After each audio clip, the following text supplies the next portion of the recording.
Assalamualaikum warahmatullahi wabarakatuh. Bismillahirrahmanirrahim. Alhamdulillahirabbil alamin.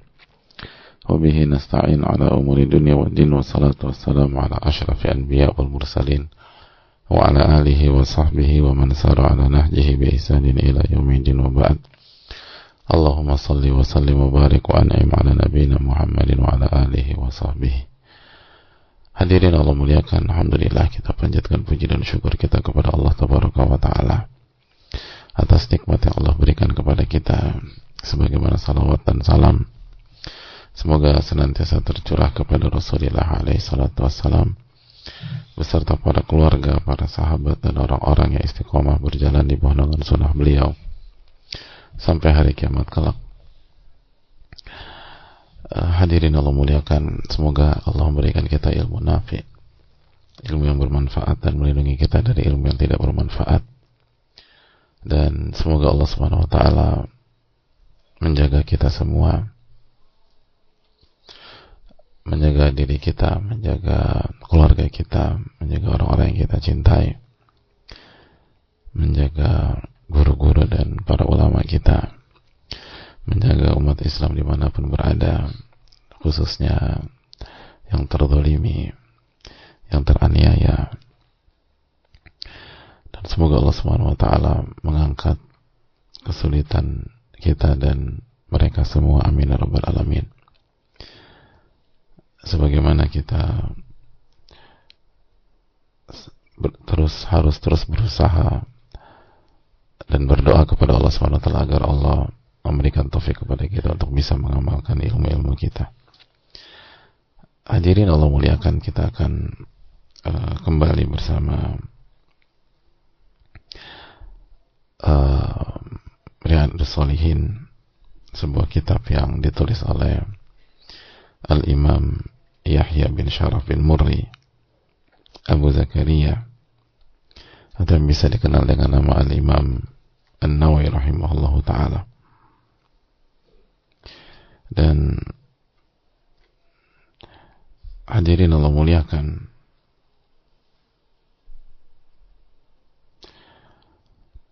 kitab ini sangat penting untuk keseharian kita karena di dalamnya banyak hikmah dan banyak pelajaran yang kita butuhkan dalam mengarungi kehidupan ini. Kita butuhkan untuk menghadapi syaitan yang berusaha menggelincirkan kita. Kita butuhkan untuk menundukkan nafsu kita, karena nafsu itu harus dilawan dan dikondisikan. Ulama mengatakan nafsu katifli, nafsu itu seperti anak kecil. In tuhmilhu syabba ala hubbir radai wa in taftimhu yanfatimi.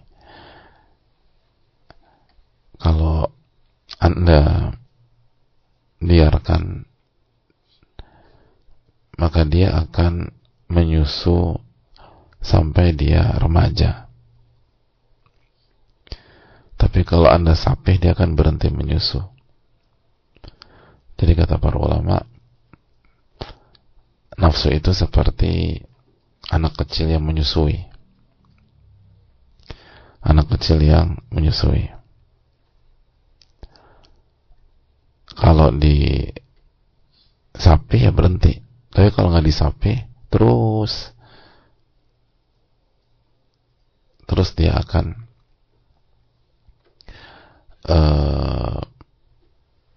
sesuai dengan kebiasaannya dan keinginannya. Dan kita tahu Allah berfirman, inna nafsa la'ammaratun bisu'. Sesungguhnya nafsu itu senantiasa mengajak kepada keburukan. Illa ma rahima rabbi, kecuali yang dirahmati oleh Allah Subhanahu wa Ta'ala. Nah, mengkondisikan nafsu itu kita butuh ilmu, hadirin. Dan disinilah peran pelajaran dan ilmu yang kita pelajari setiap hari. Oleh karena itu, marilah kita bersyukur ketika Allah memberikan akses ilmu setiap hari, karena masalah kita juga setiap hari, karena ujian kita pun juga setiap hari, karena kendala-kendala kita pun juga setiap hari. Maka kalau terjadi ketimpangan antara masalah ujian dengan ilmu dan bekal, maka disitulah awal dari masalah-masalah yang akan membuat kita berantakan. Maka semoga Allah SWT memberikan taufik kepada kita. Amin ya rabbal alamin. Hadirin Allah muliakan, kita masih dalam bab ikram ahli baiti Rasulullah SAW, memuliakan keluarga Rasulullah SAW.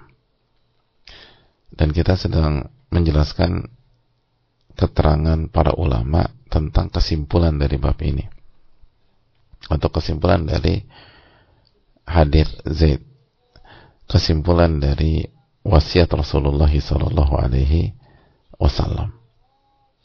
hadis Zaid bin Arqam.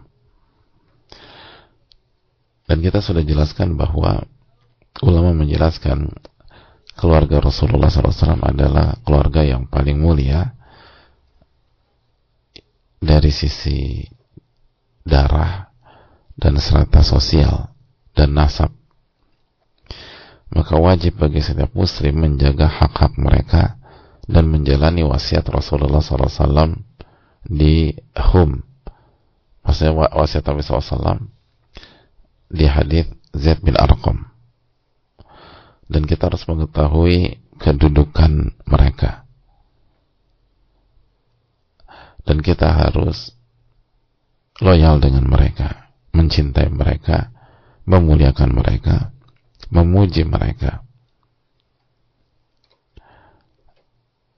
dan berbuat baik kepada mereka,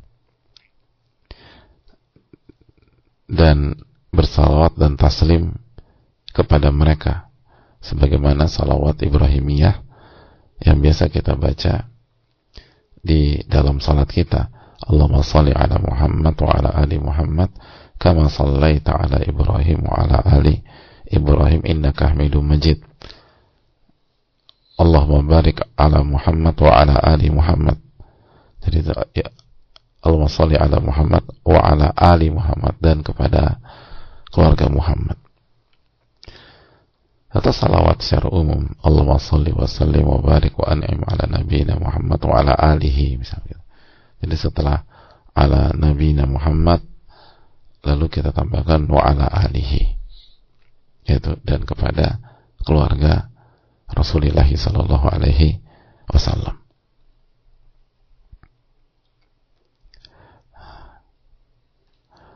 Lalu kita lanjutkan, hadirin Allah muliakan. Dan ulama kita menjelaskan bahwa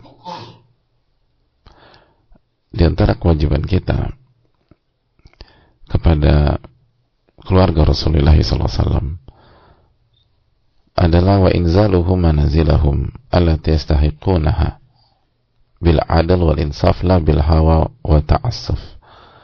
Dan kita harus mendudukkan mereka sesuai dengan kedudukan mereka. Jadi nggak boleh direndahkan, karena kedudukan mereka tinggi,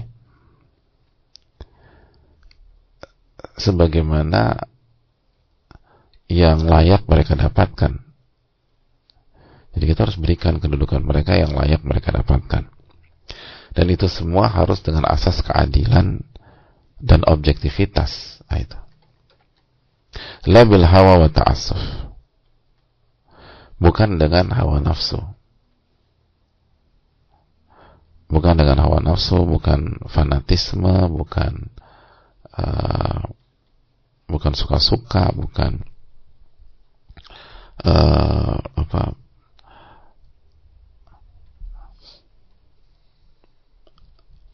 bukan tanpa dalil, bukan tanpa ilmu, dan lain-lain. Jadi harus dengan asas keadilan, kata para ulama. Harus dengan asas keadilan dan objektivitas, bukan dengan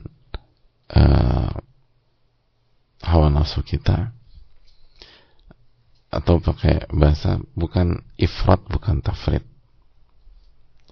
bukan berlebih-lebihan, dan tidak boleh melalaikan, nggak boleh zolim, nggak boleh sewenang-wenang, dan nggak boleh nggak adil gitu loh. Jadi harus adil dan harus objektif. Wala siyama idza kanu muttabi'ina li sunnatin nabi an-nabawiyyati sahihah kama kana alaihi salafuhum.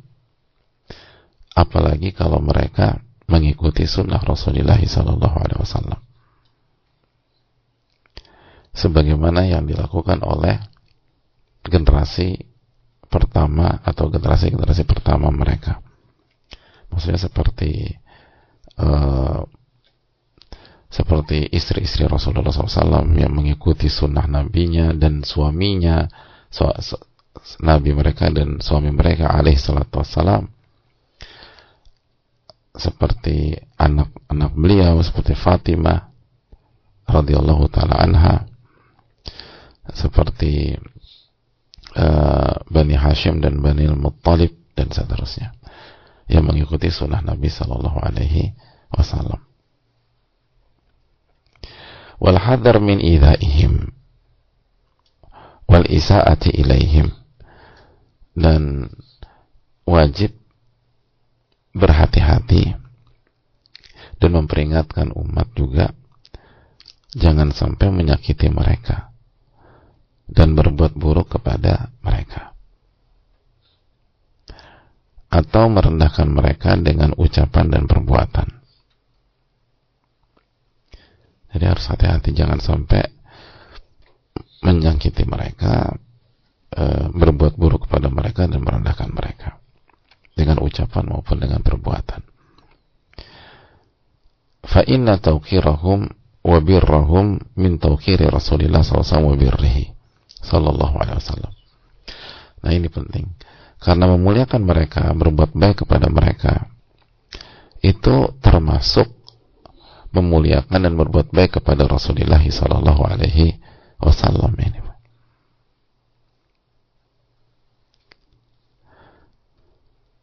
Jadi berbuat baik kepada mereka, memuliakan mereka, itu bagian dari memuliakan dan berbuat baik kepada Rasulullah sallallahu alaihi wasallam.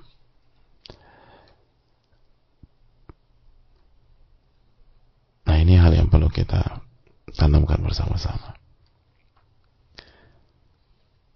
Ini bentuk rasa cinta seorang umat kepada Nabi-Nya sallallahu alaihi wasallam, pemuliaannya kepada Nabi-Nya sallallahu alaihi wasallam, dan berbuat baik kepada Nabi-Nya alaihi salatu wasallam.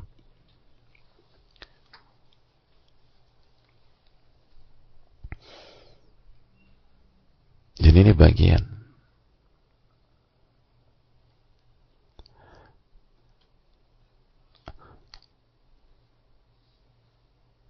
Makanya kan Nabi SAW mengatakan, udzakirukumullah fi ahli baiti, aku ingatkan kalian untuk bertakwa kepada Allah dalam menyikapi keluargaku. Kalau kita benar-benar menghormati Nabi SAW, benar-benar menghormati sabda Rasulullah SAW, maka amalkan hadis ini. Itu hal yang perlu kita. Makanya itu yang dikatakan oleh Abu Bakar As-Siddiq kepada Ali bin Abi Thalib, walladzi nafsi biyadihi, demi Allah yang jiwaku berada dalam genggamannya, la qarabatu Rasulullah SAW ahabbu ilai min asli min qarabati, bahwa keluarga Rasulullah SAW lebih aku cintai dibanding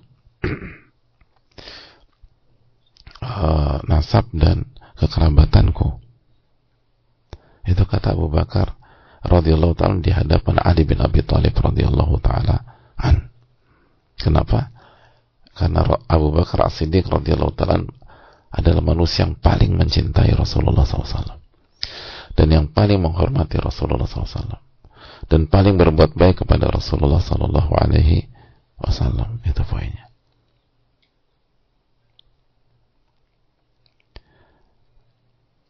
Dan itulah yang menyebabkan Abu Bakar As-Siddiq radhiyallahu anhu mendapatkan keberkahan yang luar biasa dari Allah Subhanahu wa taala dan menjadi sahabat terbaik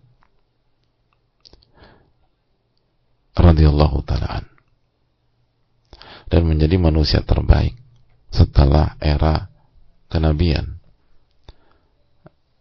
radhiyallahu taala anhu. Salah satu alasan utamanya adalah karena beliau benar-benar mencintai Rasulullah SAW dan benar-benar memuliakan Nabi kita SAW, benar-benar baik dengan Rasulullah SAW, dan konsekuensinya adalah beliau sangat mencintai keluarga Rasulullah SAW dan mengedepankan dibanding keluarga beliau sendiri radhiyallahu ta'ala anhu. Ini yang perlu kita renungkan bersama-sama. Sejauh mana kita mencintai Rasulullah SAW, sejauh mana kita punya spirit memberikan yang terbaik kepada Rasulullah SAW, menghormati dan memuliakan Rasulullah Sallallahu Alaihi Wasallam wa ala alihi wa sahbihi ajma'in. Dan salah satunya adalah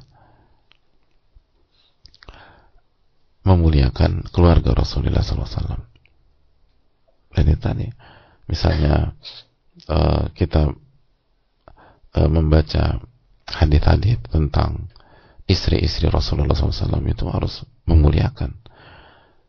Membaca hadis atau kisahnya Ali bin Abi Thalib radhiyallahu ta'ala an, itu harus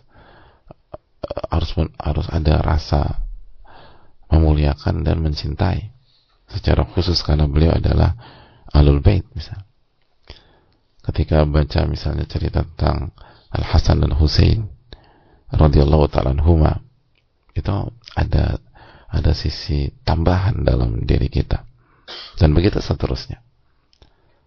Cerita tentang Fatimah radhiyallahu ta'ala anha dan seterusnya. Nah, ini yang perlu kita latih di dalam diri kita.